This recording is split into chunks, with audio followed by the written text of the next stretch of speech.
And we're live. Hello. Woohoo! Welcome, everybody. Hi there, WANA fam. Before we get started, we just want you to know that this is not a normal podcast. All right? It's a podcast that's a voice for you. This is your podcast, and we want #WANA to be the place that you go to each week to laugh and feel loved and supported. It's not about us. It's about you. What that means is we need your involvement, all right? We need your feedback by commenting on our YouTube channel, rating, reviewing, and subscribing on iTunes and SoundCloud, shouting us out on your social media pages, emailing wearenoalamo@gmail.com with your questions. Everything you do helps because it is your podcast. You're the creators of this podcast content each week, and that allows for growth and support to anyone at any time for any reason. So lastly, since you've been listening, you know that sometimes we make light or make joke about suicide, death, or other difficult mental health issues. And I've been there. And I'm sure many of you have too. And sometimes it can be easier to talk about the dark stuff when there's a little laughter involved. So that's where that's coming from. But we want you to know that we don't take it lightly, and we're concerned about you and your well-being. If you're having suicidal thoughts or plans, stop listening to this podcast and call 1-800-273-TALK. That's 1-800-273-TALK. And it is the National Suicide Prevention Lifeline that provides 24/7 support to people in crisis situations. If you don't have a phone, text HOME to 741-741. Go straight to the same place. This podcast is about open-ended conversation, and if it's your first time listening or watching, welcome to the WANA fam. Remember, we want you to stay with us, and you are not alone because we are no Alamo. So, everybody, hey there, and welcome to We Are No Alamo, the mental health podcast. Woo-hoo. I am Paige Whalen, your host, and my co-host today is Matthew. Welcome, Matthew. Just for today? We'll see how long it takes for you to to be replaced. I get it. No, I just stick with it. Oh my gosh! All right, and fear of being replaced. As always, Donnie. Welcome, Donnie. What is up? Hey, what's going on, everybody? How are you doing? I'm doubling up. I can't. Doubling up. Yeah. So. Too many things going on at once. No, not too many things. No, thank you for having me here once again. Of course. We're happy to have you here, as always. Such a blessing. #blessed. This is the first time we are live on YouTube, everybody. Let's give ourselves a round of applause. Yay. Good golf clap. Good golf clap. Golf clap. Soft clap. Golf clap. Donnie, when did you and I start doing this podcast? When are we going on? Like 4 months now. No, 4 months. Yeah, 4 months. August. Yeah. August. Yeah. And I remember that first Before podcast. you guys met. I think. Yeah. No, it was it was before. No, it wasn't, because we talked about it before that. All right, whatever. The point is, So no, we have come so far. And last week's episode was a throwback to Thanksgiving, just like being thankful for the friends in our lives. And Sheila is one of my dear friends. I met her in the hospital when I was inpatient, and we're skillful friends. And right now she's traveling in Peru, and I'm so proud of her because she did that for herself despite her MI, and very proud of her. So go back last week and listen to Subconscionable Macachino, which is shit Sheila says. And it's a nice throwback to the times when there wasn't Donnie here. And now look at us. We're live on YouTube. So I gotta interject real quick. go ahead. I love your friend Sheila. She's an amazing woman. Yeah. But I don't like one thing you said there. I have to say this. Tell me. No one should ever let MI hold them back from doing something. So to be proud of somebody for doing It's something, like because saying, no, it's kind of like saying, "Oh, bless her heart." Or don't have anxiety. Yeah. So I mean, it's like, I get it. Those things happen, but be proud of them for doing what All they're right, doing. well, I will But regardless of their MI, be happy that she's doing it because it's an experience in and of itself. Yes. Sorry. Not because of her MI, but because she had the ability to work hard with MI, which is a huge weight on your shoulders. Absolutely. Then, by the grace of God, go fucking her. You know? I agree. Absolutely. Good job. So anyway, bringing it back. Uh-huh. We are having a little WANA weigh-in. It's kind of a trivia, but it's an opinion piece. And today we're going to have our first caller. So I'm going to go through this. We hope. And then we're going to talk to the caller. So, for WANA weigh-in today, why is going to outpatient therapy after inpatient therapy important? And what that means is after you have been admitted into a mental institution or a mental hospital for observation or a medical analysis, then it is suggested that you go to outpatient because it takes months for you to re-regulate, especially if you have gone into the hospital and have redone your tuned up your meds, right? So for the first question, how many people do you think are treated as inpatients each year in America? Matthew, Each first. year? 30 million. About 10% of the population, I'd say, at least. All right. Donnie? I'd say 12 million. 12. Wait, or no, that's your answer. What was that? What was your answer? 12? 12. All right, and yours was? Around 30. Probably 30? more than that, but I'd say at least 10% of the population. I would hope probably around more like 45. Yeah. So, well, as of 2014, which is the year with the most recent data, specifically on mental health providers that are available, there are over 170,000 residents in inpatient facilities and other 24-hour residential treatment beds at any given night. That averages 53.6% patient or 53.6 patients per 100,000 people in the population. 5.36% Yeah, of the population. and this is from Analytics on Improving Mental Health. This was from 2014. So now we know that since it's out there, it's only increased. Well, you have to think about that. That's only inpatient. We're not talking about people who saw mental health therapy, saw outpatient facilities, went and saw a therapist. So, I mean... So we're getting there. So hold that thought. Like we're going... Okay. Do you think outpatient care is an important step in recovering from a depressive episode? Yes and no. And why for each? I think it is both, depending on the individual. I think for some people going inpatient, they get the skills they need, the help they need, they can come out and be fine.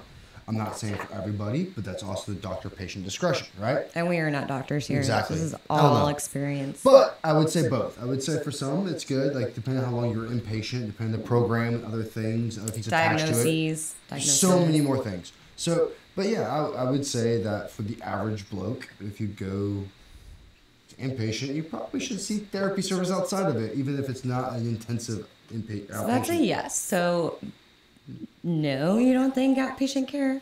I think for some people it might not be necessary. Why?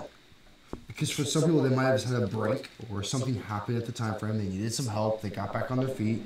They might need to see a therapist the rest of their life. Fine. Right. But I don't think it's. I think.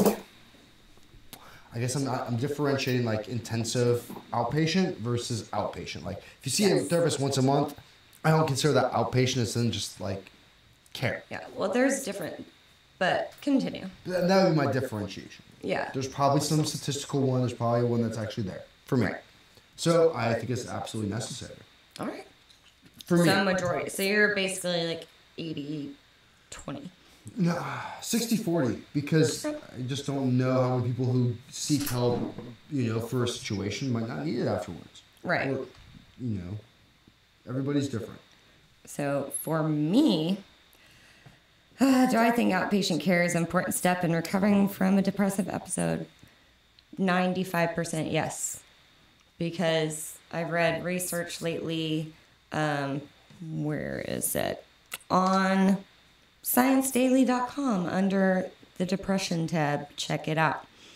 They did this report on how important it is to reintegrate people who have had a severe psychotic break or major depressive episode or have had gone in to be observed in the hospital. Those symptoms, in order to go to the hospital as on your own, have happened for at least 8 weeks, which is what the depression symptoms, that's signs of depression, at least 8 weeks consecutively. That makes sense. But some people, they might have a psychotic break and they just have to go to the hospital. Yep. However, no matter what reason you go to the hospital, it's still like going to somewhere that you're not familiar with. You don't know the structure. You don't know what they're going to do to you. You have to wear different clothes. You can't have strings on you because people might hang themselves. So reintegration into either a family situation or a relationship or a job after such a mentally draining time is essentially important in my opinion. The only reason I would say no is if someone was misdiagnosed and they were put there without their consent, and there's something other going on in that situation. However, since I've read the research and everything, you know, there's really nothing I can say otherwise.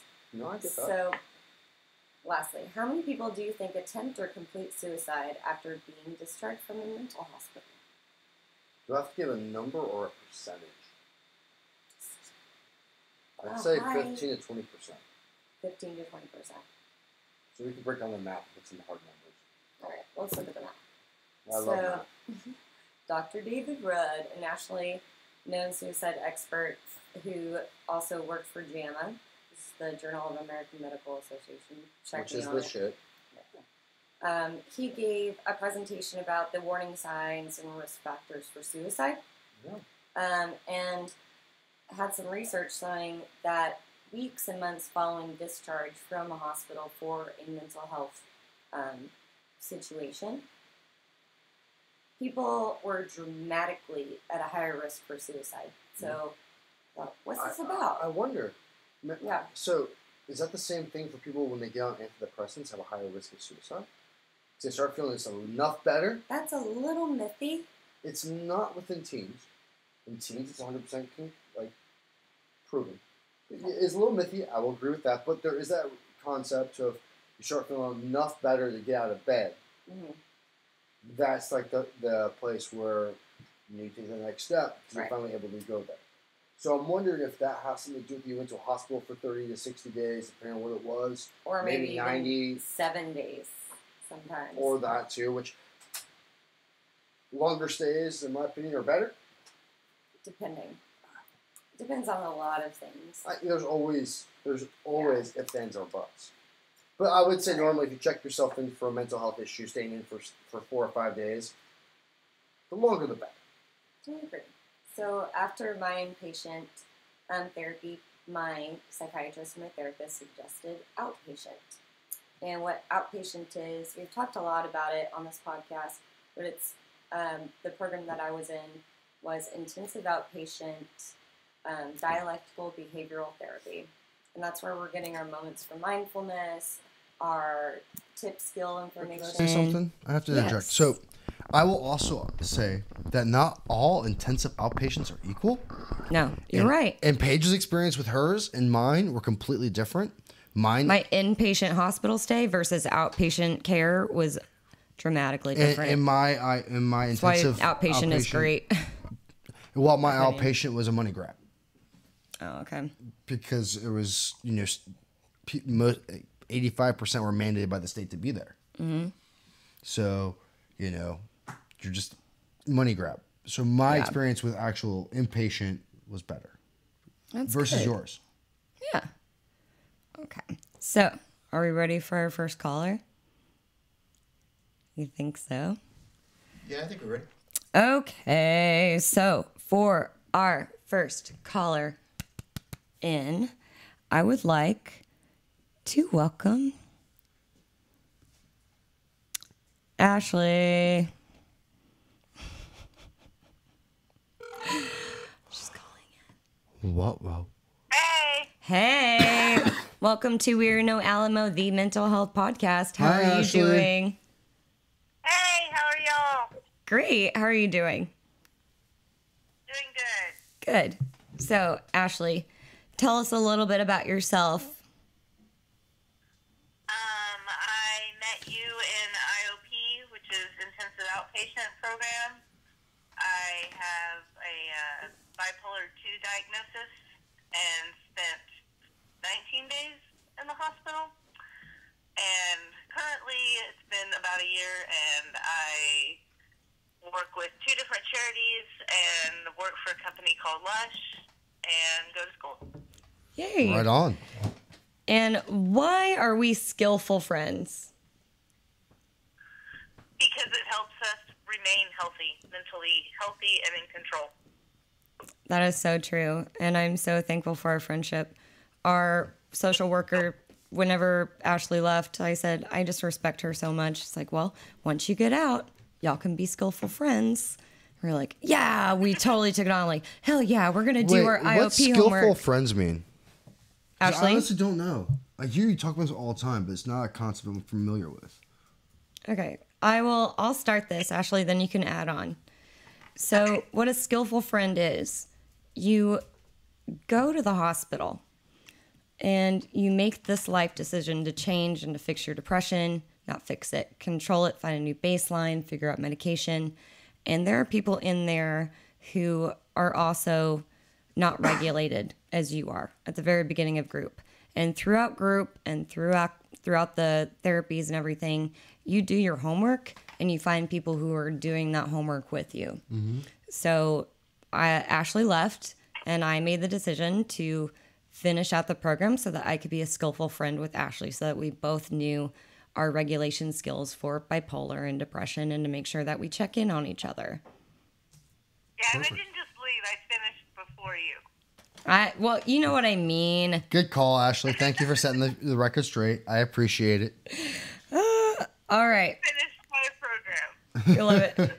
So why do you think it's so important to attend outpatient therapy after being an inpatient?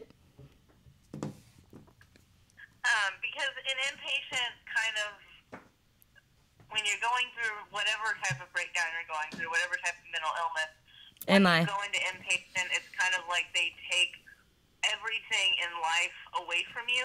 Mm-hmm. Yeah. As in off shoulders, so you can begin to heal, and they focus on your meds, and you focus on group therapy. But then when you're put back out, you're just basically thrown out into the world. And just like a soldier. It's a nice stepping stone. So you're still getting that therapy. It's a nice stepping stone into a private therapist, a private psychiatry, and a way to continue the healing process that you began in inpatient versus just being kind of thrown out without any help. Exactly. Ashley, that was so informative. Thank you for that. Yeah. I think that was fantastic. Yeah. That's why when we say skillful friends, like we really are. We check in every day. Like, I love you, girl. Yeah, with MI, I mean, the hard work starts really when you get out of the hospital. It does. Mm-hmm. Definitely. Because you have to keep doing it every day. Every day. Exactly. Okay. Before I let you go, can you give me like an 11-second elevator speech about our moment for mindfulness, which is half smiling and willing hands? About Half smiling and willing hands. I'm curious. Remember a moment for mindfulness, half smiling and willing hands? Yes, I totally remember it. Do you want me to explain what it is? Yeah, just like 11 seconds. 11. Okay. Can you do it in 11? Basically, it's kind of an openness to meditation, but the half smiling is kind of like the look on Mona Lisa's face, to where you're not too far up, you're not too far down, you're practicing being in the middle. And the open hands is not being closed off. You're open to change, you're open to other people's opinion, you're showing that your body language is open. Exactly. And with that, Ashley, thank you so much for being our first caller. Woohoo! Thank you, Ashley. Loved having you, and I will talk to you soon. Probably later. Okay. Probably like in 25 minutes. Okay, I love you. Bye. Okay, perfect. Cheers. Thank you, everyone, for subscribing. It's great. Feedback's great. Love it. We just jumped Thank up you. a bunch of subscribers, and we love you guys. Thanks for Yeah, watching. thank you so much. Remember, thank you're you. not alone because we are We're no Alamo. Keep asking us questions. Yeah, Even we'll if we answer. don't have the answer, we will find it. We know people. Oh my gosh. Bye. Yeah. Not done yet. What? What's the time? Yeah, we're not even close. Like you keep on acting like we're done. Wait, Like, are I'm we like not trying to figure out what the done? I fuck's thought going you on said here. we were done. No, I just said thank you for everyone for subscribing. So I just want to Oh my we gosh. just jumped up like a huge subscriber Yeah. All right. Well, we're not done yet, everybody. So Paige had a technical difficulty and started to So- think that we were off the air. I got so Because- much. That's why I got really sad. I was like, all right, we gotta close. I felt like Savannah Guthrie, like, oh, I looked way better at the Macy's Thanksgiving Day Parade. So I wanted to. And Paige does look better than Savannah Guthrie, by the way. Thank you so much. This is my mom's faux fur situation. Okay, so God fuck. All right, last segment. Well, no, not last segment. Let's do self-soothe and mastery for the next 24 hours, and let's end with moment for mindfulness. It's your world, Paige. We all just live in it, obviously. What do you think, viewers? We're going to try moment for mindfulness first and then end with mastery and self-soothe because I have to drive home and I don't want to be super mindful about the things on the road. I don't want to fall asleep. All right, so. Cop out. Hey, it's about safety, baby. Okay. Only when it suits you. So, today's moment for mindfulness is brought to you by Willing Hands and Half Stetson Smiling. for Men. And Stetson for Men. This is exactly like in group therapy because motherfuckers like I'll be like, yeah, because we both get. You want to smell like a walking bottle of liquor? we Stetson all- for Men is for you. We all get so. Oh God, what was it? There's this like a men's Spice? warehouse. No, a men's warehouse thing, and it says Men's Warehouse. Oh, You're gonna yes. love the way you look. So my brother-in-law, quick story. My brother-in-law got a tux from Men's Warehouse. Pretty He great. was staying with us for a day or two while he went to a very fancy black tie wedding here in Austin, Texas. I was very jealous. Yes, so was I. I would have loved eating the food. But, I would love to so we wear had the a tux tux. hanging out. I mean, will look better on me. But besides the point. But it was hanging up and Paige comes out. Did it just say that? And I had to go back and to reread it to her to make sure she wasn't crazy. What did I say? You know what I love So most wait- about Paige? Can I I say? would love to hear. What I love most about Paige is that Paige will walk into a room and I already know where this is going. she will say things on her mind that it makes you wonder, is this person on the same planet as me? Shit sometimes that comes out of that woman's mouth. No, y'all, when you meet That's Sheila, amazing. we already had a segment called Shit Sheila Says. She's on another level than I am. But can we just get They back? have a file. No, let's get- we can get- we can- They we- have a file at my work. No. They have a file at my work saying stupid shit Hutch says.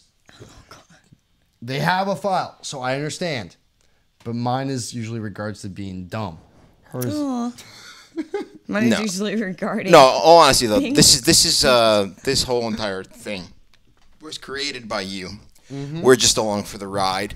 But also, the I nicest roast ever. want to stress as much as I can that these episodes and these live shows and these podcasts, it's really for you guys out there. You know, Absolutely. have your voice Not for me. and ask questions. And it's not about Matt. It's not about me. It's really not about Matt. Goddamn right. Be on the lookout for Donnie and I on UT campus and around town. Yeah, we're planning on doing stuff like that. We got to. Be soliciting information. But Donnie, don't you have to get that checked with the Austin police? I'm sure.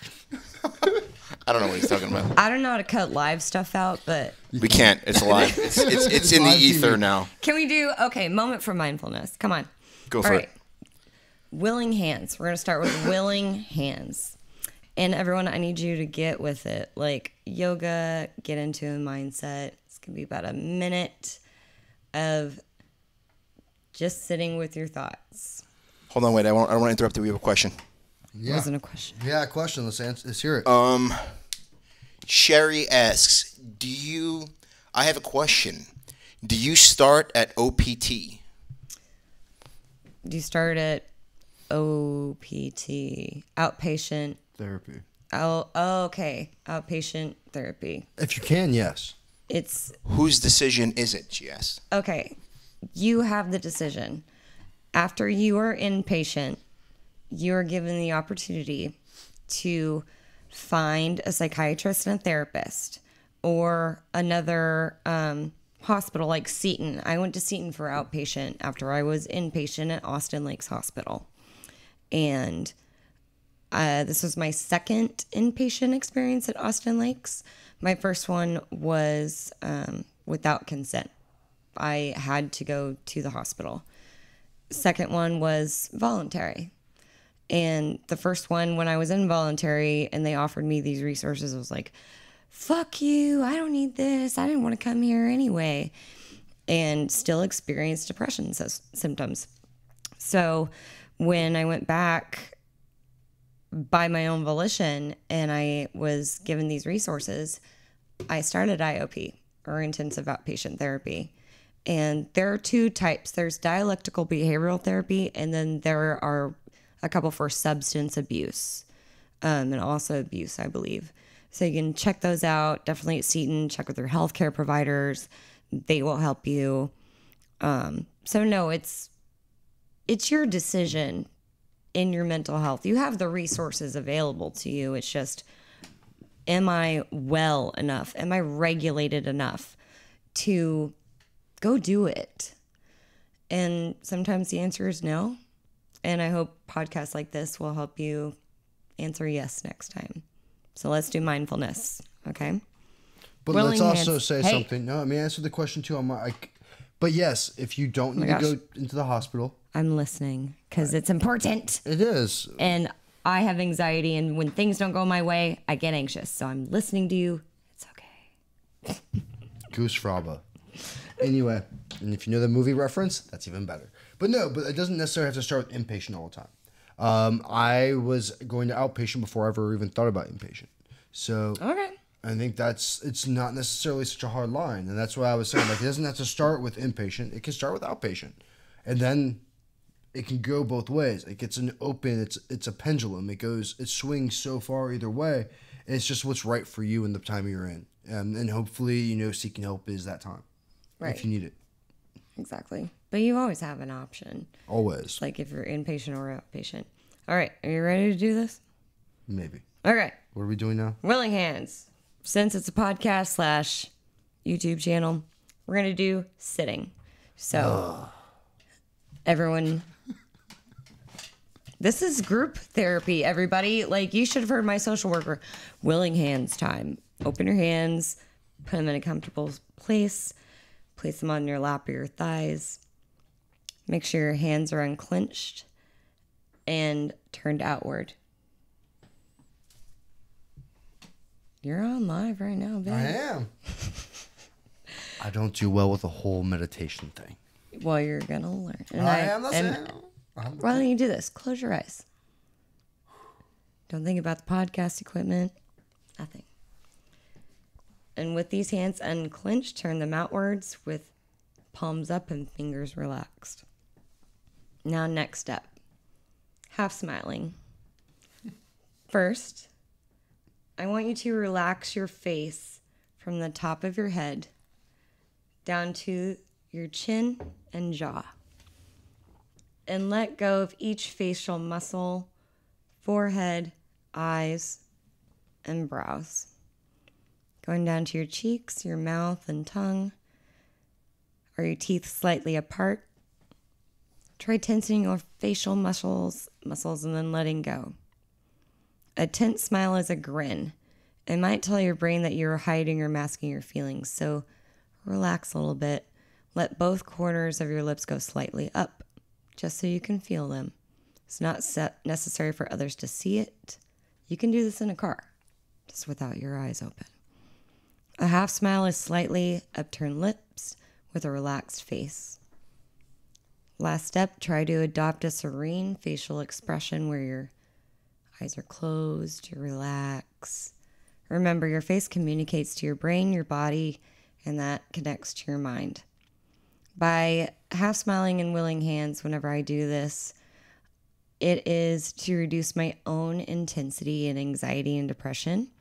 And it decreases the duration and frequencies of when I do half smiling and willing hands and mindfulness exercises.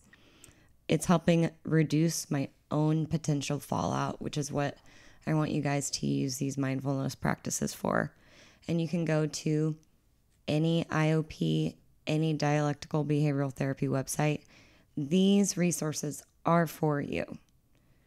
So, that being said, let's all reconnect back to the podcast. We are no Alamo. And as our sign off, as always, let's do mastery and self-soothe. So, who would like to go first? Not me. I'll go first. Thanks, Donnie. Go ahead. So mastery, I definitely need to figure out why Apple products never want to cooperate. This is Apple. They're the devil. From a technical perspective, the beginning of the I would like to apologize to the video people watching the video, people listening, people all around the world. Why don't we have an apology jar for the anymore? Technical difficulties that occurred in the beginning of the episode because of Apple. Not because of myself, because of Apple. Yeah, no, but in all seriousness, just I definitely have to look into why our audio signals were getting mixed up in the beginning, but they're good now. So I want to work on that. Also, self-soothe. I really want to go home and play Red Dead Online. Dude. Yeah. I hear you. And one more thing. What else? Oh, I want to watch my daughter roll over for the first time because she did it without me being there, and that sucks. I missed it because I was here recording. Yeah. But I want to see her roll over. Yeah. My mom, everybody's in the background. She's so involved. Check out the previous episodes for Structures Bomb, Call Your Mom. Also, Thanksgiving. Paige's mom is the bomb. Oh, yeah, that episode is awesome. Every time she comes on, it's just a blast, and we all can learn a thing or two. She's clapping like, yay, the baby.